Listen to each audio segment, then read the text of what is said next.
오늘 말씀의 제목은 문제의 본질을 알아야, 문제의 본질을 알아야 라는 제목으로 하나의 말씀 보겠습니다. 4층에 사택이 있는데 사택 방바닥에서 물이 올라온다라고 하더라고요. 그래서 이거 보일러가 터졌나 보다라고 생각했어요. 마침 물이 올라오는 곳이 방과 방을 보일러 배관이 들어가고 나오도록 이렇게 잠그고 열어주는 그것을 연결해주는 분배기가 있는 곳 그 앞쪽에 물이 이제 올라온다라고 하더라고요. 그래서 이건 정말로 터졌구나라 생각했어요.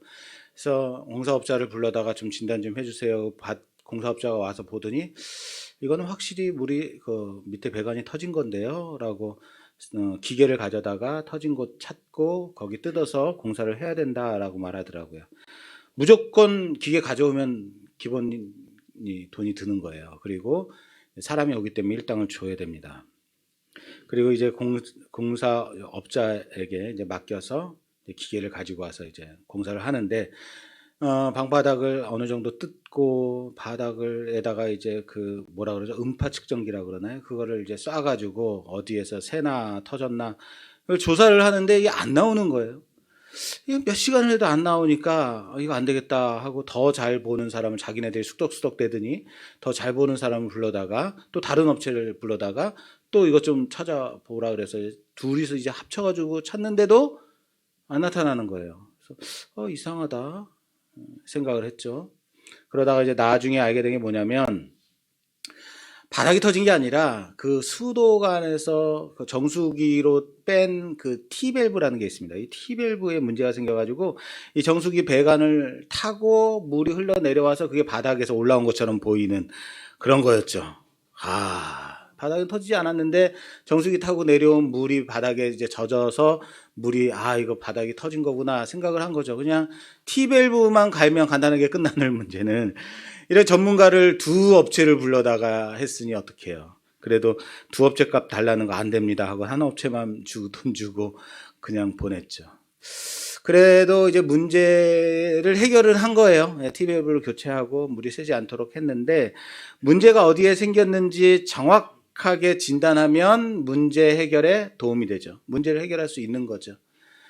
그렇습니다. 우리 삶 가운데서도 어떤 문제가 터졌을 때 이게 왜 이런 일이 발생하는가? 왜 이런 일이 나에게 자꾸 일어나는가? 그냥 문제가 생겼을 때 그것만 해결하는데 급급하지 말고 원인을 찾아야 된다는 거예요. 나 혹시 내 안에 어떤 쓴뿌리가 있는지. 내가 가끔 그렇게 자꾸 화를 내는 성격이고 내가 그렇게 삐지는 성격이다. 그러면 내 안에 어떤 그런 문제를 야기시키는 무슨 원인이 있지 않는가? 나한테 그런 어떤 그런 그 마음에 어떤 쓴뿌리들이 있지 않은가 좀 점검해 봐야 됩니다. 그래서 그걸 해결하지 않으면 언제나 문제는 자꾸 터지는 거예요.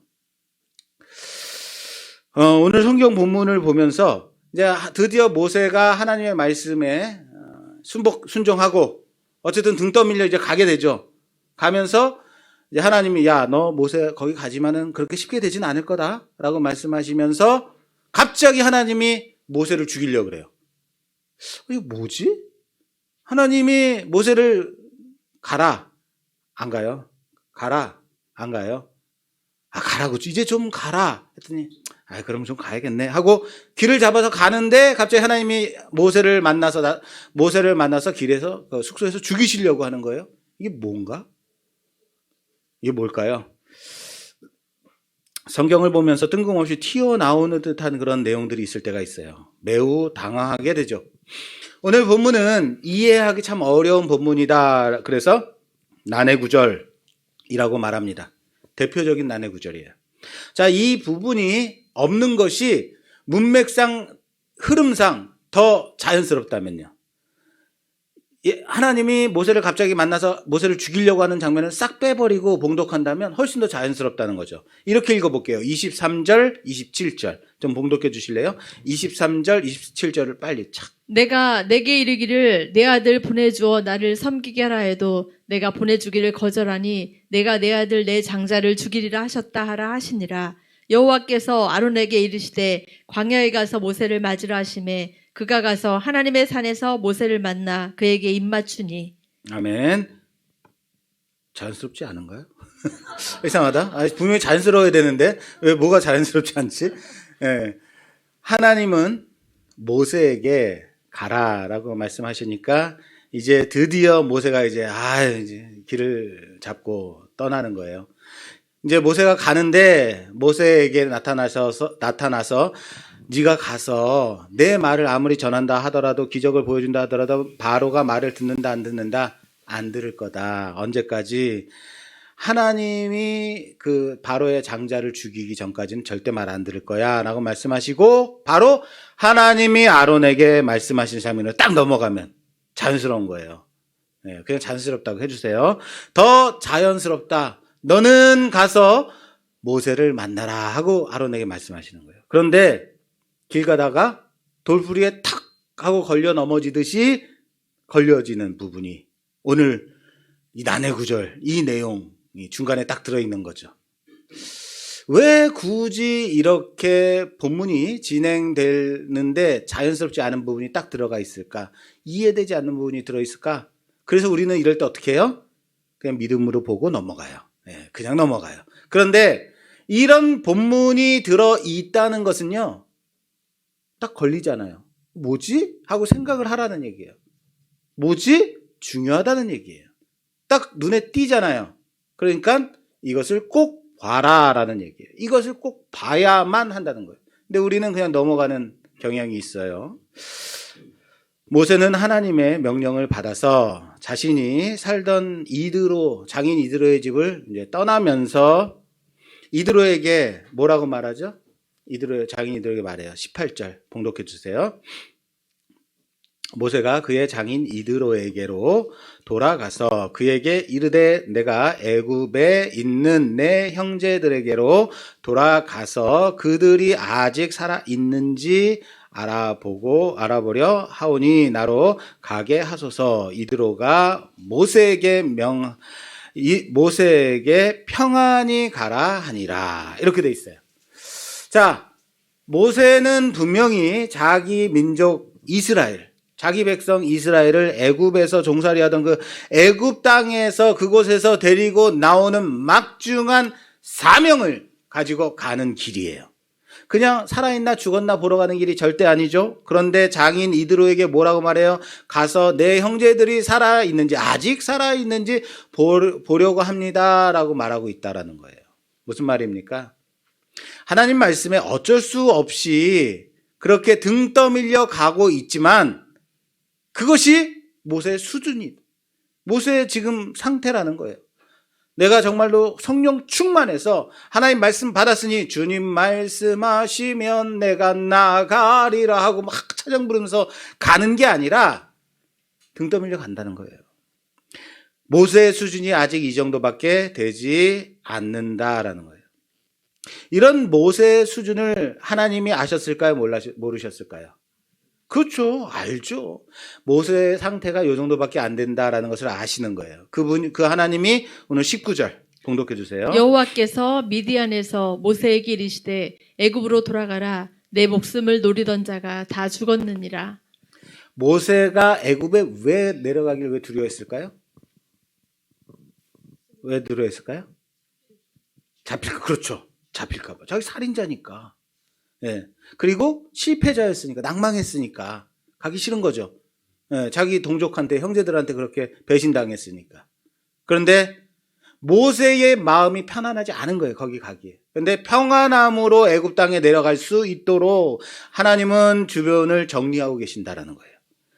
네 목숨을 찾는 자들이 다 어떻게 됐대요? 죽었다. 왕도 죽었고 법무부 장관도 죽었고 검찰총장도 죽었고 당시의 수사관들도 다 죽었고 중요한 것은 공소시효가 끝났어 라고 말씀하시는 거예요. 야, 이제 가면 돼. 괜찮아. 걱정하지 마.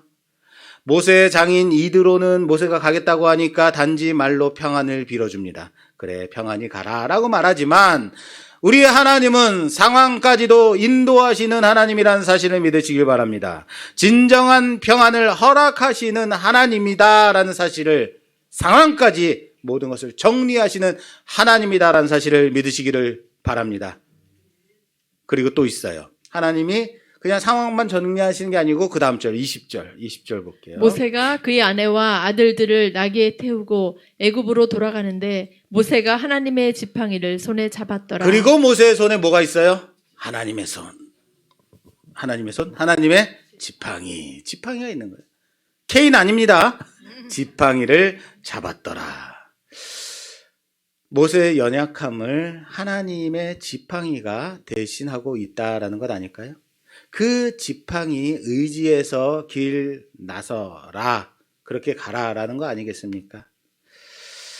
그겁니다. 하나님이 우리를 보내실 때는 그렇게 그냥 보내시지 않아요. 하나님이 상황을 준비해 주시고 하나님께서 우리를 인도하시고 또한 우리 마음 가운데 평안 주시고 능력 주시고 하나님을 의지하도록 하신다라는 사실을 믿으시기 바랍니다. 그 지지난주에 아내가 그 종합검진을 받았는데 초음파를 했더니 가슴에서 어떤 종양 같은 게 좀 보인다라는 거예요. 이게 모양도 좀 안 예뻐요. 그래서 이거 조직 검사를 하셔야겠어요. 그래서 유방외과를 가보라는 거예요. 그래서 유방외과를 지지난주에 가서 조직 검사를 하러 이제 갔어요. 여러분, 이제 가슴에 그런 게 있다 그러면 어떻겠어요, 마음이? 거기서 이제 조직 검사 받으러 온 사람들이 마음이 다들 안 좋겠죠. 내 인생이 이런 건가? 그런 사람들이 많은가 봐요. 그래서 집사람이 이제 거기 이제 수술대에 누워가지고 이제 조직 검사를 하기 위해서 여기 이제 째려고 준비하는데 거기 선생님이 양손에다가 인형을 하나씩 주더래. 말 모양 인형을 하나씩 주더라는 거예요. 이거 쥐고 계세요. 그래. 이게 뭐예요? 그랬더니 이거 뭐요? 안심 인형? 애착 인형이래요. 애착 인형이에요. 들고 있으면 마음이 편해질 거예요. 그래. 사람들 마음이 여기 누워 있으면 얼마나 불안하겠어요. 그러니까 이 애착 인형을 잡고 평안하게 시술 받아라라는 얘기겠죠. 그런데 이 인형에게 정말로 그런 기능이 있을까요? 없어요. 단지 위로 받으라는 거지만 우리 아내는 누굽니까? 사모 아닙니까? 기도로 하나님의 음성 듣고 그냥 성령 충만해서 그랬을까요? 예, 어쨌든 결과는 좋게 나왔습니다. 그래서 참 하나님께 감사드립니다. 어쨌든 사람이 어떤 일을 하게 될 때 정말 모세의 마음을 한번 생각해 보세요. 마음이 어땠을까? 그런데 하나님이 그 상황과 여건을 모두 그렇게 만들어 가시더라. 모세는 그 손에 잡은 하나님의 애착 인형이 아니라 하나님의 지팡이 잡고 그렇게 가고 있다라는 겁니다. 하나님은 애굽에 내려가서 바로 앞에 모세로 하여금 서서 모세야, 네가 아무리 기적을 바로에게 보여주고 좋은 말로 바로를 설득한다 하더라도 바로가 애굽 땅에서 이스라엘 보낼 거다, 안 보낼 거다? 안 보낼 거다. 언제까지? 바로의 장자를 죽이기까지. 바로의 큰아들을 죽이기 전에는 절대 이스라엘 백성을 내놓지 않을 거다라고 말씀하세요. 실망하지 말라는 얘기예요. 일이 왜 잘 안 풀리지? 이상하다. 하나님이 나랑 같이 가신다고 그랬는데 왜 안 되지? 쉽게 되지 않을 거란 얘기예요. 잘 생각해 보세요, 여러분. 하나님이 내 손에 기적을 주셨다고요. 모세의 손에 하나님의 지팡이를 주셨다고요. 그리고 하나님이 같이 가게 하신다 그랬어요. 그리고 하나님의 산에서 누굴 만나요? 동역자, 형 아론을 만나요. 이젠 성령 충만함 받고 이제 가는 거예요. 가서 이제 하기만 하면 하나님이 하라고 했으니까 그 말씀에 순종해서 가면 어떻게 돼요? 일이 쫙 해결이 되고 형통으로 나아가야 그게 하나님인 거죠. 그런데 그게 아니라는 거죠. 하나님이 함께 하신다고 했음에도 불구하고 안 되는 거죠. 그럼 우리는 뭐라고 생각하겠어요? 우리가 어떤 생각하겠어요? 하나님이 아직 좀 늦게 오시나? 실망하죠. 낭망하죠. 하나님이 좀 약하신가? 내가 뭘 잘못한 거 아닌가? 뭐가 부족한 건가? 기도가 부족했나? 무슨 문제지? 하고 생각하게 된다는 거예요. 그리고 끝내 지금 하나님은 그 모세에게 너 그럴 생각 하지 마. 그럴 필요 없다라고 말씀해 주시는 거예요. 그건 너의 문제가 아니다. 네가 뭔가를 잘못해서가 아니다라는 거예요. 어차피 이 일은 바로의 장자를 죽여야만 끝날 일이다라고 말씀해 주시는 거예요. 이거 알면 여러분, 바로가 아무리 강팍한 마음 가지고 냉대하고 핍박하고 그래도 실망할 필요 있어요, 없어요? 없어요. 어차피 언제까지? 그렇죠. 바로의 장자가 죽기까지는 끝날 싸움이 아닌 거예요. 그런데 우리가 앞으로 계속해서 보겠지만 모세도 이스라엘 백성도 계속 실망해요. 실망할 필요 있다 없다? 없다라는 거예요. 이것은 너의 능력에 있지 않다. 너의 능력에 있는 일이 아니다라는 거예요. 사랑하는 여러분, 하나님 사람을 구원하는 일, 내 열심, 나의 어떤 말빨, 전도의 능력 거기에 있지 않아요. 하나님이 우리에게 맡기신 생명, 단지 우리에게 맡겨진 그 일들에 대해서 우리는 순종하며 나아갈 뿐인 겁니다. 이것은 너의 능력이 아니야. 이것은 내가 할 일이다. 하나님의 주권하에 있으며 또한 그 말씀 순종해서 끝까지 감당하는 우리가 되기를 주님의 이름으로 부탁합니다. 그렇습니다. 혹시라도 모세의 마음속에 조바심으로 하나님의 사역 그르칠까 봐 미리 알게 하시는 거죠. 우리 하나님이 이런 하나님이에요. 그리고 오늘 드디어 난해 구절로 본문이 이어지게 되는 거죠. 자, 이 난해 구절, 좀 어려운 부분, 이해되지 않는 부분에 대해서 오늘 아주 좀 신랄하게, 좀 재밌게 좀 풀어보려고 그래요. 일부 예배에서 내가 너무 못했어요. 그래서 머리카락을 뽑을까 말까 하다가 좀 안 뽑고, 2부에서 실패하면 난 진짜 머리카락 뽑고 그럴 거예요. 자, 본문의 내용을 우선은 좀 살펴봐야겠죠? 어떤 사건인지. 모세가 어떻게 돼요? 숙소에서 쉬고 있는데 하나님이 갑자기 모세를 만나서 모세를 죽이려고 그러는 거예요. 여러분, 언제는 애굽으로 좀 가라. 이제 좀 가라라고 화까지 내시면서도 불구하고 갈 수 있는 그런 길을 열어주셨음에도 불구하고 그래서 이제는 모세가 가겠다. 아유, 예, 알겠습니다. 가겠습니다라고 했는데 갑자기 모세를 죽이려고 한다? 이해되세요? 이거 뭡니까? 하나님의 뒤끝장렬? 이런 거예요? 그렇게 모세를 설득하고 이제 모세가 큰 마음 쓰듯이 알겠어요. 이제 갈게요. 알았어요. 그만하세요. 하고 이제 가는 마당에 하나님이 생각해 보니까 본전 생각나는 건가? 이게 내가 지금 나 전능하신 여호와 하나님인데 이게 내가 누군 줄 알고 이렇게 하면 또 나 집사람한테 말 듣는데 하나님이 그렇게 불량해? 내가 누군 줄 알고 5번이나 나를 거절해. 괜히 기분 나쁘네? 이런 거. 영화에 이런 대사 있죠. 너는 나에게 모욕감을 줬어. 이병헌 나오는. 예. 영화의 대사입니까? 모욕감을 받은 거예요, 하나님이. 그래서 갑자기 생각하니까 기분이 나빠가지고 모세를 너 안 되겠어 하고 죽이려고 그러는 거예요? 이 상황을 보고 모세의 아내 십보라가 아들에게 할례를 행합니다. 그리고 아들의 포피를 잘라서 그 포피를 모세의 발에 대면서 당신은 내 피남편입니다 라고 고백해요. 그랬더니 모세가 살았습니다. 이게 이 사건의 전말인데 여기서 볼 수 있는 것은 무엇을 알 수 있냐면 2가지를 알 수 있어요. 모세가 살게 된 것은 첫 번째, 할례 때문이다. 아들의 할례를 행함으로 살았죠. 그죠? 2번째, 아내가 당신은 나의 피남편이다라고 고백했기 때문에. 그래서 첫 번째 할례 때문에 살았다. 2번째 고백으로 살았다. 이거예요. 자, 그렇다면 여러분 이제 이렇게 생각해야죠.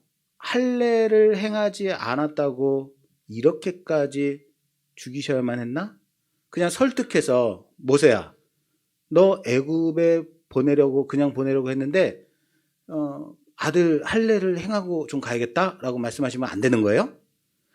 애굽에 보내려고 했던 그 모세를 하나님이 죽이기까지 해야만 했는가? 본문을 자세히 보며 생각해 보면 이 본문은요, 그다지 난해한 본문이 아니에요. 난해하지 않아요. 그냥 내용을 정확하게 알 수 있어요. 그런데 우리가 왜 이해를 못해요? 왜 난해 구절이라고 생각해요?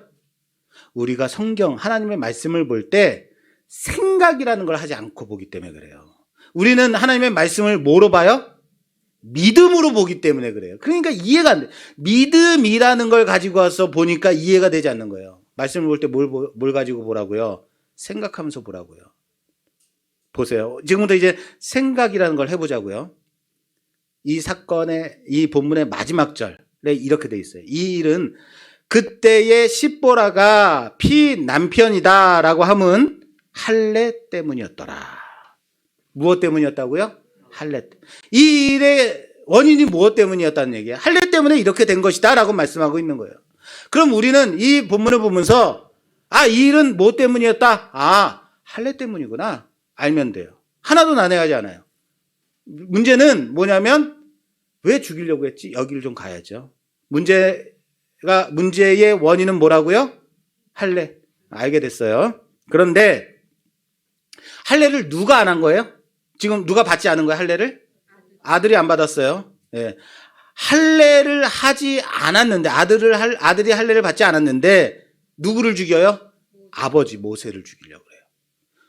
할례를 받지 않은 사람을 죽여야 되는 거 아닌가요? 이거 좀 이상해요. 그죠? 할례 받지 않은 아들을 죽여야 하는 것이 맞는데 아버지 모세를 죽이려고 그래요. 자, 요거 잘 기억하십시오. 중요합니다. 그리고 자, 이제 문제의 해결을 누가 하고 있어요? 그렇죠. 예, 일부보다 훨씬 낫습니다. 자, 모세의 아내 십보라가 문제를 해결하고 있어요. 할례는 누가 하는 거예요? 엄마가 하는 건가요? 아빠가 하는 거예요. 아버지가 아들에게 하는 거예요. 그런데 누가 하고 있어요? 엄마 십보라가 하고 있어요. 이것을 좀 주의해서 볼 필요가 있어요. 이렇게 봐야 할례는 이스라엘로 태어나면 무조건 낳은 지 8일 만에 남자에게 무조건 해야 돼요. 그리고 할례를 행하지 않으면, 그렇게 하지 않으면 백성 중에서 끊겨지리라 라고 말씀해요. 할례는 해야 되는 겁니다. 그런데 모세는 자신의 아들을 할례하지 않았다. 그러면 할례하지 않았으니까 어떻게 해야 돼요? 하나님은 모세야, 너 잊었나 본데 아들한테 할례해야지. 할례 까먹었구나. 이렇게 말씀해 주시면 안 돼요? 우리 하나님 이렇게 급한 성격의 하나님이에요? 그냥 무조건 잡아 죽여요? 그런데 하나님이 모세를 죽이려고 하고 있다라는 거예요. 그냥 할례하지 하면 되는 걸. 그냥 말로 하지 이런 우리 아들을 잘 말하는. 예. 그걸 모세의 아내 시보라가 지금 보고 있어요.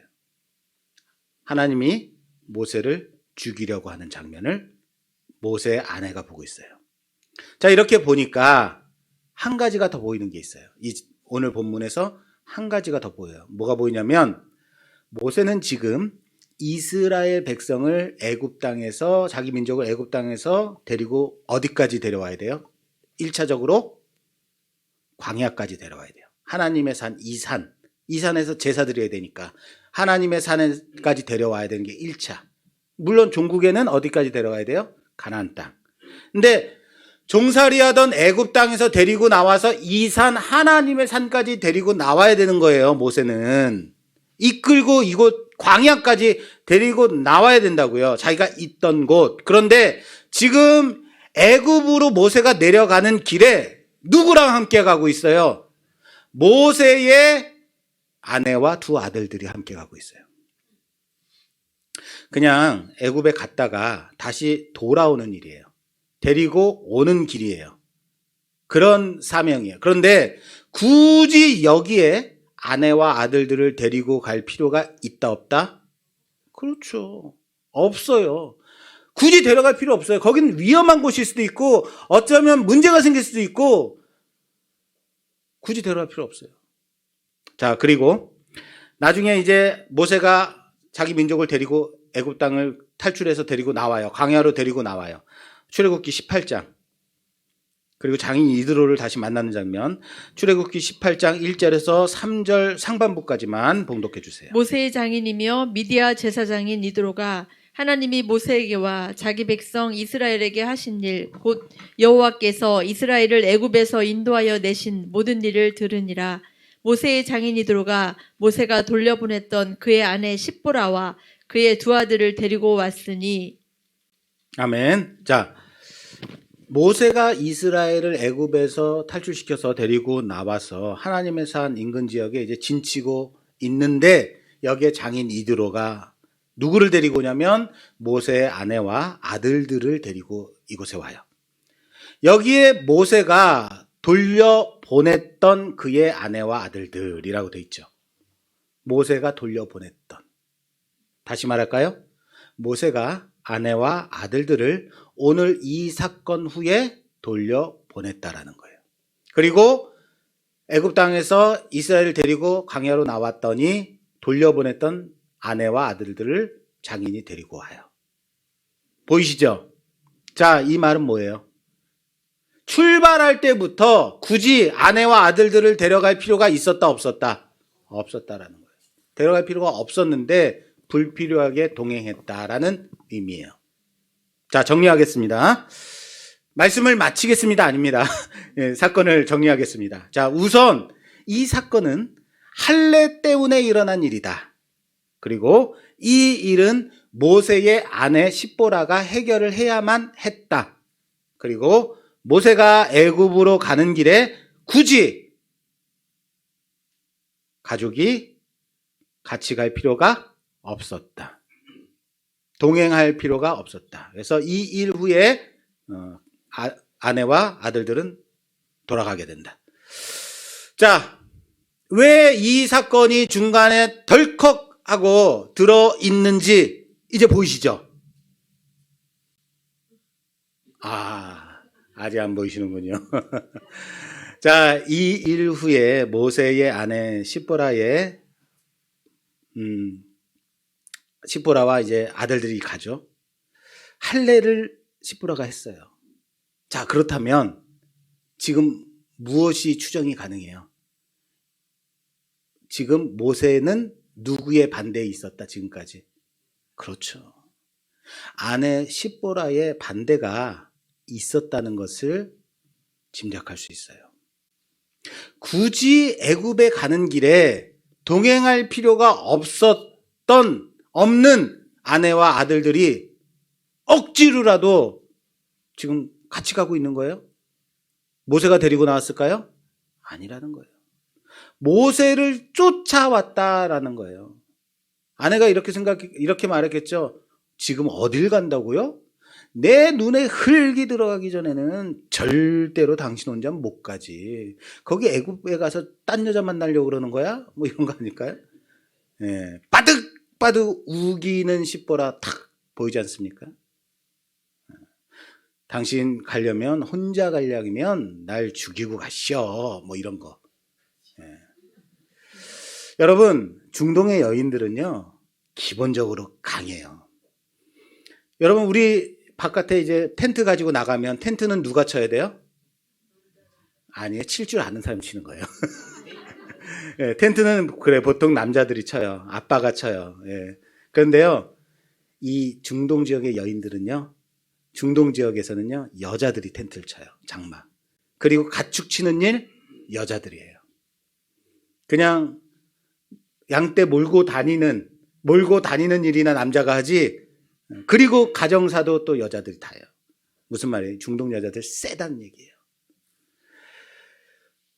제 아내 약해 보이죠? 유해 보이죠? 센 여자예요. 왜 세냐고요? 제가 고집이 엄청 세거든요. 저는 지금까지 꺾인 적이 없는 사람이에요.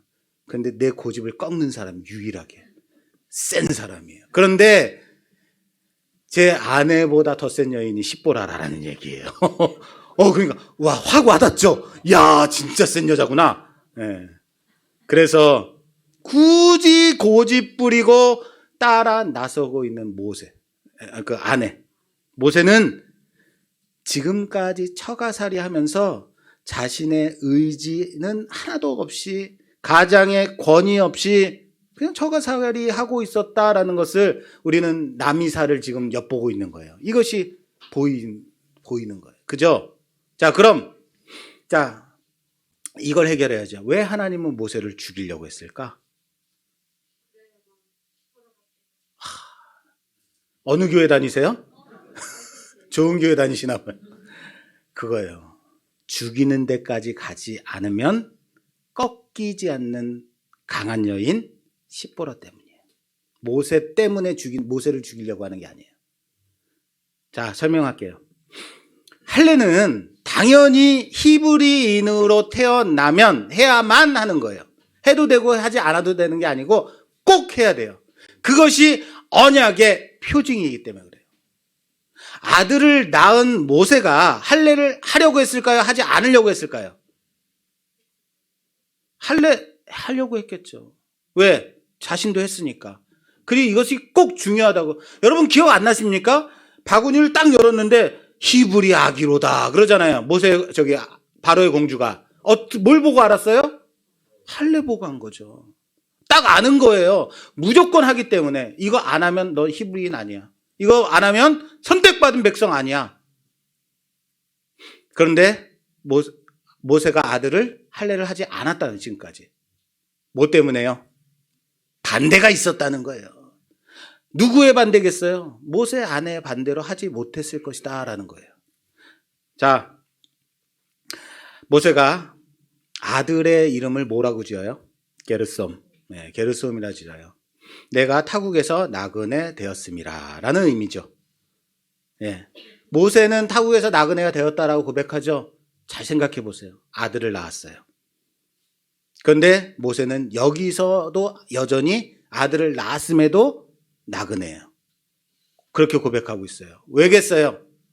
할례를 행한 자신만이 히브리인이기 때문이에요. 언약의 백성 자신뿐인 거예요. 아직도 나는 나그네다. 자신의 아들조차 할례를 행하지 못하고 있는 고백 아닐까요? 가능성 있죠. 이렇게 생각할 수 있어요. 아유, 그거 할례 하나 왜 못하게 하겠어요? 모세가 안 한 거죠. 간단한 문제 아니에요. 생각해 보세요. 당시 의학의 수준을 생각하면 발달되지 않았잖아요. 그럴 때 할례가 뭐지? 지금 이런 표정 짓지 마세요. 할례는 남자의 생식기 앞을 잘라내는 거예요. 표피를 잘라내는 거예요. 예, 생식기를 자르는 거예요. 꼭 그것은 생식기를 잘라낸다는 것처럼 보일 수 있어요. 아기를 아들을 낳았는데 갑자기 남편이 눈이 뻘개가지고 아들을 안고 나가는 거예요. 돌칼을 들고. 그리고는 돌칼을 들이대고 잘라내려고 하는 거예요. 이거 생각해 보세요. 그 모세를 보면서 당신 미쳤어? 지금 뭐 하는 거야? 그러지 않았을까요? 이러다 아기 다치면 평생 고자 되면 당신 책임질 거야. 뭐 이런 마음 충분히 가질 수 있죠. 왜 이런 마음을 갖냐면 단지 의학이 발달되지 않았기 때문만은 아닙니다. 그녀는 십보라는 이스라엘의 하나님을 모르는 자이기 때문에 그런 거예요. 그렇죠? 하나님을 모르면, 여호와 하나님을 모르는 언약 백성이 아니면 할례할 필요가 있다 없다? 없죠. 그런데 여기서 지금까지 모세가 아들에게 할례를 행하지 않았던 것도 좀 충격이지만, 아들에게 할례를 행하지 않았음에도 불구하고 그가 살아가는데 전혀 문제가 되지 않았다. 문제될 것이 전혀 없었다라는 거예요. 걸림돌이 되지 않았다는 거, 할례라는 것 자체가. 왜? 여긴 미디안 땅이고 모세는 나그네니까. 그러나 이제 애굽 땅으로 가는 마당에서 이스라엘의 대표, 하나님이 보낸 하나님의 사람, 종으로 가는 이 길에서는 이제 이 문제가 자신과 남 앞에 뭐가 돼요? 걸림돌이 되는 거예요. 이거 해결하지 않으면 문제가 되는 거예요. 생각해 보세요. 이번에 이제 어린이 주일을 맞이해서 유아 세례를 주겠습니다. 이번에 무슨 주일을 맞이해서 세례를 드리겠습니다. 세례 좀 신청하시고 하나님 고백하는 시간입니다. 중요한 시간입니다. 이렇게 목사가 얘기를 해요. 그런데 아들을 세례를 안 줬어 내가. 아들한테 야, 뭔 세례를 받아. 귀찮게 그만해 너는. 걱정 마. 여러분 어떻게 생각되세요? 이런 부분. 아들을 세례를 안 줬는데 세례 받을 테니까 세례 드릴 테니까 자 세례 받으세요. 그러면 당신이나 하셔. 뭐 이런 거 아니겠습니까? 걸림돌이 된단 말이에요. 하나님은 애굽으로 들어가기 전에 이것을 해결시켜야만 한 거죠.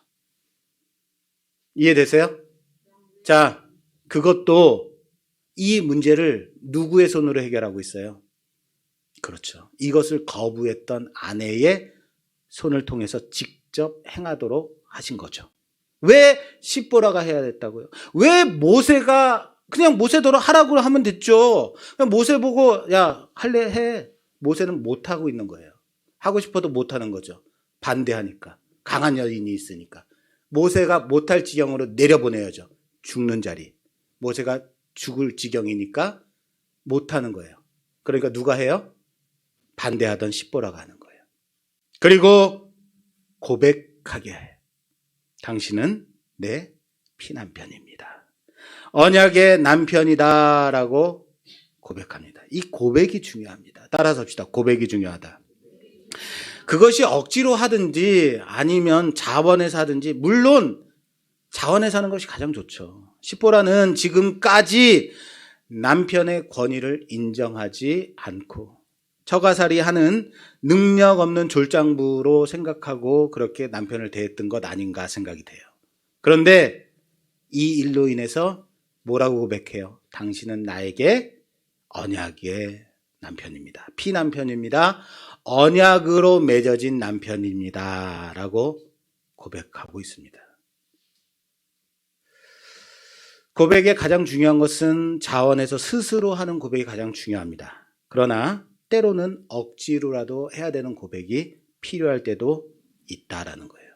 그래서 제가 설교하다가 믿으십니까? 그러면은 졸다가 아멘! 억지로라도 시켜야지 어떡해요. 평소에는 전혀 문제되지 않을 것도 문제될 것이 없었던 것도 어떤 자리에 서게 되면 또는 어떤 위치에 있게 되면 문제가 될 수 있는 것들 있죠. 그러므로 이런 것들을 그 전에 정리해야만 한다라는 거예요. 우리나라 정치인들 대통령이 된다든지 아니면 장관 자리에 올라간다든지 이럴 사람들 하면 꼭 먼저 해결해야 되는 두 가지 문제가 있어요. 첫 번째, 아들의 병역 문제. 우리 아들이 꼭 가고 싶었는데 정말로 우리 나라의 그 아버지들은 참 대단들 하세요. 아들이 정말로 아픈데도 불구하고 국방부에 공문 보내가지고 아들 데려가라고 이런 사람도 있고 말이에요. 예. 또 한 가지 문제 해결해야 되는 거 있어요. 뭐죠? 세금, 납세. 우리나라에 지금 납세 세금을 안 낸 사람들이 몇천억 엄청 많대요. 이 사람들 다 장관들 시키면 다 낼 텐데 한 방에 끝날 텐데 말이에요. 예. 그 자리에 그 위치에 가야만 해결하는 사람들이 있죠. 예. 그 자리에 설 때 문제가 되니까 그런 거예요. 얼마 전에 보궐선거에서 우리는 얼마나 많은 사건들과 그 후보자가 살아왔던 그 흔적들을 원하지 않음에도 불구하고 들어야만 했는가. 그렇죠. 청문회다, 장관 청문회다, 검찰총장 청문회다, 이런 거 할 때 어떻게 해요? 그런 거 하면 그 후보자의 인생 전체가 완전히 탈탈 털리잖아요. 그냥 보통 사람으로 일반인으로 살아갔으면 아무 문제 없고 그냥 떵떵거리고 살아갈 수 있는 사람이 후보가 되니까 완전히 그 인생 전체가 말종 인생을 사는 사람이 되고 그 인생 전체가 부정이 되는 그런 모습들을 우리는 어때요? 많이 보죠. 그냥 살았으면 아무런 문제가 되지 않는데 문제가 되는 때가 있다고요. 그 자리에 서게 되면 문제가 된다고요.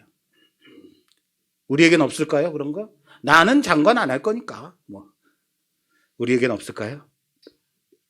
나의 급한 성격, 삐지는 마음들, 나만 아는 이기심들, 못된 습관들, 남을 상처 주게 하는 그런 언어, 행실들, 평소에는 아무 문제되지 않을 수 있어요. 그냥 내가 지금까지 살아왔던 대로 그냥 살아가면 아무 개로 살아오면 문제되지 않아요. 그러나 하나님이 부르신 자로 살아갈 때, 또는 교회 안에서 리더로 세워져야만 할 때, 교회의 부흥의 일을 감당해야만 할 때, 전도의 일을 감당할 때, 이러한 걸림돌이 정리되지 않으면 교회 안에 큰 문제가 될 수 있겠죠. 문제를 야기하겠죠. 건의가 세워지지 않고 리더십이 인정되지 않는 교회는 바르게 쓸 수 없습니다.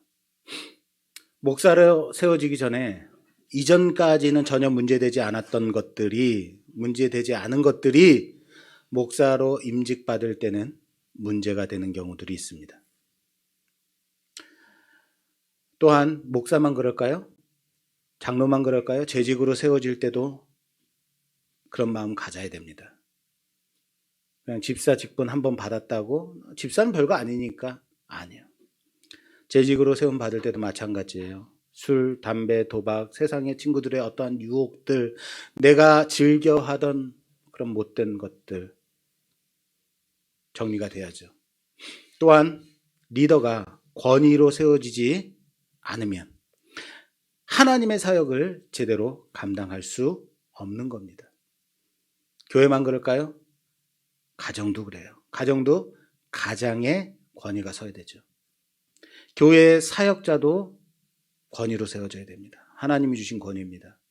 사업장의 책임자도, 어떤 복지관이나 센터의 장들도 하나님의 권위, 주신 권위로 세워지는 리더십이 세워져야 된다는 거예요. 그런데 사랑하는 여러분, 하나님의 방법은요, 세워진 지도자의 그 리더의 권위를 인정하기를 원하신다는 사실을 믿으시길 바랍니다. 이스라엘을 멸망시킨 바벨론 왕이라 할지라도 그 왕조차도 하나님이 세우신 권위라는 거예요. 그 권위에 순종하라는 거예요. 이게 하나님의 방법이에요. 내 마음에 들지 않아도, 아니 이번에 나는 1번 찍었는데 2번이 됐어, 나는 인정할 수 없어 시장, 아니라는 거예요. 예전에 같이 동역했던 목사님 가정에 아들이 외국에 여행 갔다가 들어오는데 목탁을 사갖고 들어온 거야. 혼자서 똑똑똑 두들기면서 마음을 달래고 있더라는 거예요. 아버지 목사가 야 그거 버려라, 그러지 마라 라고 말씀했다는 거예요. 그랬더니 아빠가 안 계실 때 혼자서 있을 때 똑똑똑 두들기다가 또 걸린 거죠. 그냥 너무 화가 나서 확 집어채가지고 당장에 부셔버렸다는 거예요. 아니 그냥 아들한테 야 하지마 내놔 이러면 될 것 같죠? 타 이러면 될 것 같죠? 안 들어요. 어떻겠어요 그 목사님의 마음이. 저는 그 목사님의 마음이 이해가 돼요. 그냥 버리면 된다고요? 그 목사님이 하는 말이, 그 아들하고 지금도 관계가 안 좋은데 괜히 이것 때문에 더 깨질까 봐 좋은 말로 했는데 나 그때 애가 그걸 치는 걸 보고 도저히 완전 눈 돌아가서 그냥 완전히 부셔버리고 말았어요 라고 말해요. 목사의 가정에 제대로 된 온전한 신앙 못 갖는 자녀들이 종종 보이더라고요. 억압으로 신앙을 강요하고 참된 하나님과의 만남 없이 강요만 남았을 때 그렇게 바른 신앙생활 하지 못하더라라는 거예요. 나는 그렇게 열심이진 않지만 우리 가정에 우리 자녀들이 그럼에도 불구하고 우리 교회 같이 나와서 교회를 섬기고 인사성은 밟지 못하더라도 매주 함께 나와서 예배 드리고 그렇게 그 유튜브 송출시키고 맨날 야 이것 좀 해 그럼 툴툴거리기는 하지만 그럼에도 신앙 안에 아직 있다는 것이 그럼에도 우리 자녀에게 고맙고 다행이다 생각해요. 왜냐하면 그렇게 목사의 가정이 바르게 세워지는 게 얼마나 어렵고 어렵지만 중요한 일인가 알기 때문에 그래요. 가장 위대한 사사 사무엘이에요. 가장 온전한 사사 사무엘이죠. 사무엘, 그의 가정은 완전히 콩가루 집안이었어요. 아버지 사무엘은 그렇게 대단한 사사였을지는 모르지만 그 가정에 온전한 자녀들이 안 일어나더라고요. 그만큼 힘든 거예요. 목사의 가정 하면서 뭘 보냐면 기준을 갖다 대요. 그 기준, 목사의 가정이 기준이 되기 때문에 힘든 거예요. 무슨 얘기 하려다 여기까지 왔죠? 네. 오늘 하나님은 모세의 가정을 보여주고 있어요. 모세의 가정의 문제와 권위가 서지 않는 가장, 이 권위의 문제를 정리하고 계신 거예요. 모세를 죽임으로 말미암아. 그것도 그 문제를 불러 일으킨 당사자 누구요? 모세의 아내 십보라를 통해서 정리하고 있어요. 십보라가 고백합니다. 당신은 내 피남편입니다. 무슨 의미예요? 나는 이제 언약 가운데 있는 언약의 백성입니다. 라고 고백하는 거예요. 피로 맺어진 언약의 관계입니다. 라는 거예요. 그런데 오늘 이 사건이 모세가 하나님의 말씀에 순종해서 가겠다고 했을 때 일어난 일, 그리고 모세를 죽임으로 말미암아 해결되는 일이 우리가 보는 거예요. 사랑하는 여러분, 혹시라도 지금도 내 안에 꺾이지 않는, 혹시라도 우리 안에 꺾이지 않는 것들이 있다면 하나님, 나 이거 죽기 전엔 난 안 돼요 라고 말하는 것, 정말로 죽습니다 그러다가 아니요.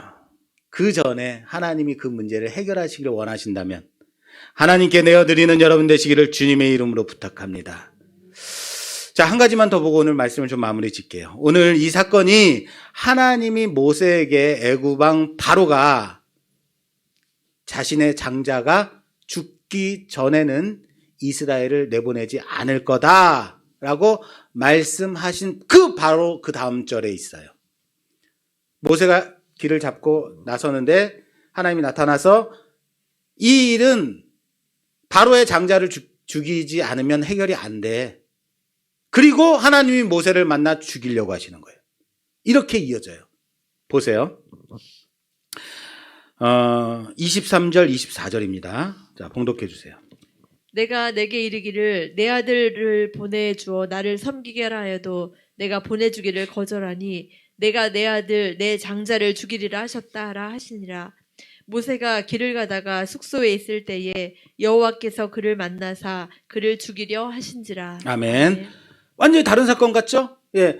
하나님이 모세에게 다정 와서 바로의 왕의 큰아들 내가 죽이지 않으면 이 일은 해결이 안 돼. 그런데 하나님이 모세의 숙소에 나타나서 죽이려고 하시는 거예요. 물론 다른 사건을 볼 수 있는데 영어 성경에 보면 23절과 24절 사이에 and라는 접속사가 있는 번역본들이 있어요. 다 그렇다는 건 아닙니다. 그냥 그런 번역본들도 존재한다. 물론 이 두 가지가 별개의 사건으로 볼 수 있지만 굳이 이 사이에 23절과 24절 네가 아무리 한다 하더라도 바로의 장자를 죽이기 전에는 이 일은 해결이 안 돼. 그리고 하나님이 모세를 만나 죽이려고 하시는지라. 이렇게 돼 있는 의미가 뭘까? 굳이 and라는 접속사를 넣을 필요가 없는데 넣음으로 인해서 우리에게 보여주고 싶은 것이 무엇일까? 좀 고민할 필요가 있다고 봐요. 하나님 말씀하시는 거죠. 네가 바로의 장자를 죽이기 전에는 해결이 안 될 거다. 그리고 하나님이 모세를 만나서 그를 죽이시니라. 이렇게 돼 있다는 거예요. 희한하죠? 그냥 따로 떼어서 보면 전혀 문제될 게 없는데 바로 이어서 왜 하필이면 바로 연결해서 이렇게 그 다음 절에 놔뒀을까? 물론 그럴 수도 있죠. 그러면 전혀 의미되는 게 하나도 없어요. 자, 하나님이 드디어 모세를 설득해서 애굽으로 내려 보내시는데 그래서 집으로 돌아가서 정리하고 길을 떠나는 중에 하나님은 모세에게 말씀하세요. 애굽 왕 바로는 그의 장자가 죽기 전에는 결단코 이스라엘을 내보내지 않을 거다라고 말씀하시는 거죠. 그리고 이젠 반대로 모세를 하나님이 죽이시려고 하는 이 사건인 거예요. 바로 이어져 있다. 왜일까?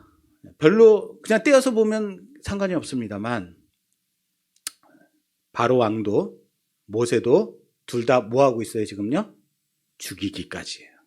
바로 왕의 장자를 죽이기까지, 모세를 죽이기까지예요.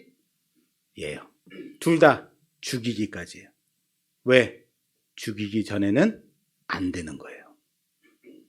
그래서 하나님은 바로의 장자를 죽이십니다. 그리고 남편 모세를 죽이기 전에는 언약의 백성으로 들어올 마음이 없는 십보라를,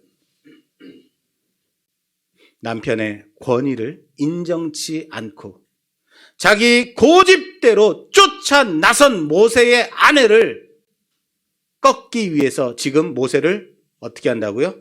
죽이는 거예요. 둘 다 죽이기 전에는 안 된다. 둘 다 죽이시는 거죠. 그런데 바로의 장자는 어떻게 돼요? 10가지 재앙, 10번째 재앙에서 죽죠. 그리고 모세는 어떻게 됩니까? 살아나죠. 그렇죠. 모세는 죽지 않고 살아납니다. 왜 하필 이렇게 말씀을 배치하셨을까 하고 좀 고민하면서 함께 봤는데 이 두 가지가 보이는 거예요. 둘 다 죽이기 전에는 안 된다. 꺾지 않는다. 여러분, 우리가 창세기에서 봤던 야곱은 어떤 사람입니까? 센 사람이죠. 절대 꺾이지 않는 사람이죠. 내가 내 손으로 그 축복, 하나님의 축복 받기 전에는 안 되는, 그래서 사람을 속이고 계략을 쓰고 아버지까지 속이는 사람이죠. 바단 아람에 가서도 그 외삼촌을 속이죠. 그런 사람이죠.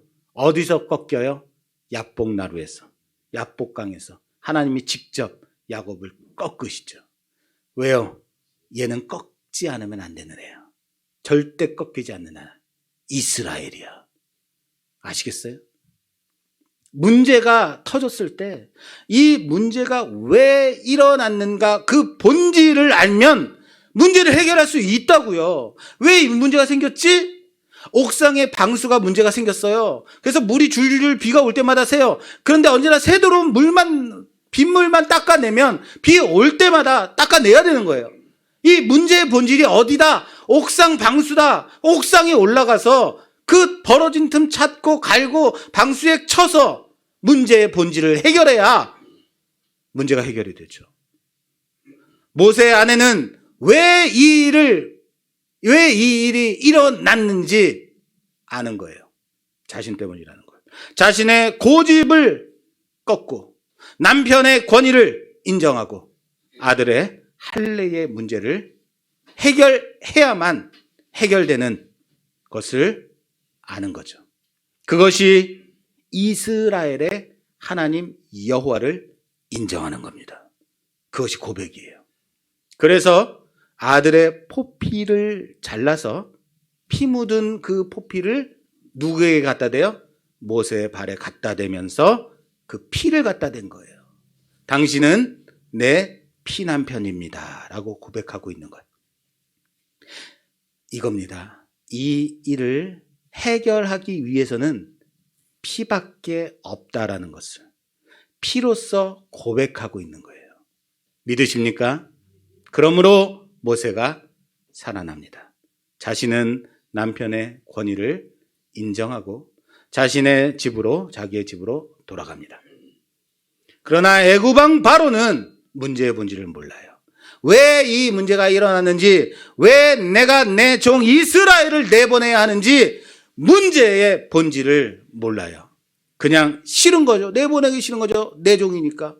왜 그것은 지금까지 애굽이 섬겨왔던 신들이 이스라엘의 하나님 여호와에게 지는 일이니까 싫은 거죠. 자신들이 섬겨왔던 그 많은 신들이 하나하나 10가지 재앙으로 꺾이고 이제는 신하들조차도 왕이시여 우리나라가 망한 걸 왕은 모르십니까? 그 문제의 본질을 모르는 거예요. 사랑하는 여러분,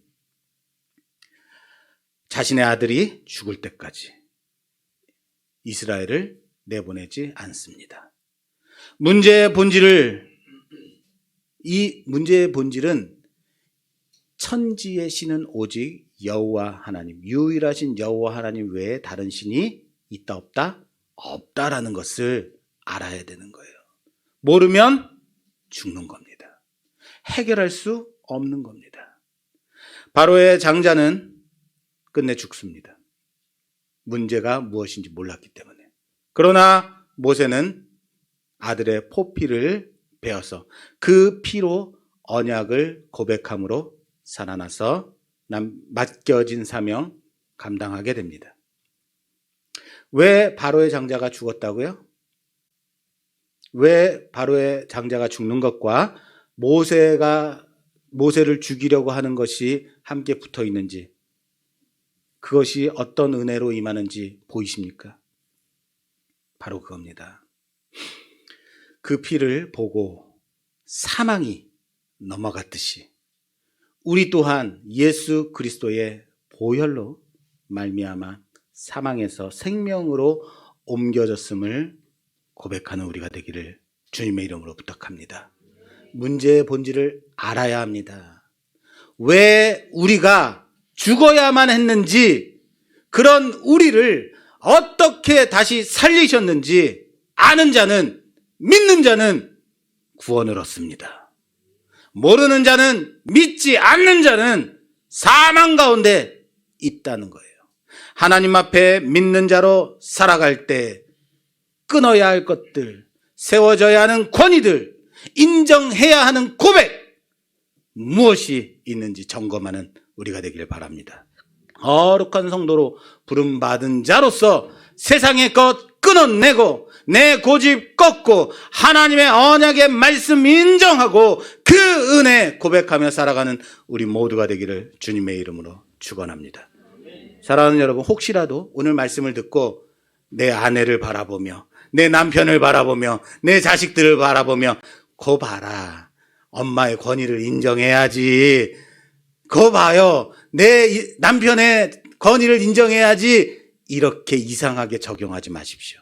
왜 여러분들이 모세이고 싶어해요? 여러분들은 지금 이 말씀 가운데 누구라고요? 꺾이지 않는 십보라라고요. 여러분들을 꺾기를 원하신다고요. 꺾어져야만 하는 자들이라고요. 지금 이 말씀 가운데서 여러분들은 모세가 아니라 십보라의 자리에 있어야 된다고요. 인정하지 않는 자들, 꺾이지 않는 자들, 고집 부리는 자들, 그것 다 내려놓고 하나님의 백성답게, 하나님의 백성으로 그 하나님의 권위 인정하고 내 고집 꺾고 내가 내려놔야 되는 것들 내려놓고 그렇게 하나님의 말씀 가운데 살아가는 우리 모두가 되기를 주님의 이름으로 축원합니다. 축원합니다.